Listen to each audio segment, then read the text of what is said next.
এটা ভিজে রাখার পরে যখন চোপচোপা হবে তখন একটু করে তুলবেন আর খাবেন। ভাই মালগুলা কোথায় পাঠাবো একটু ঠিকানা দেন। সিয়াম, একটু পরে কথা বলতেছি। মামা এখানে আসেন।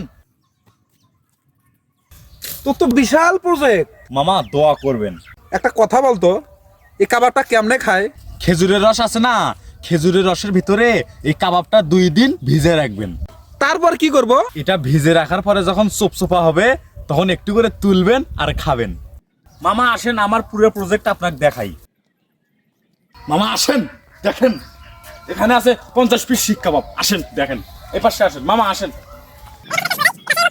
আসেন আসেন দেখাচ্ছি, আসেন। এ মামা, দেখতেছি তোমার তো বিশাল কারবার। আচ্ছা, এখানে এটা কালকে তৈরি করছে, ঠিক আছে?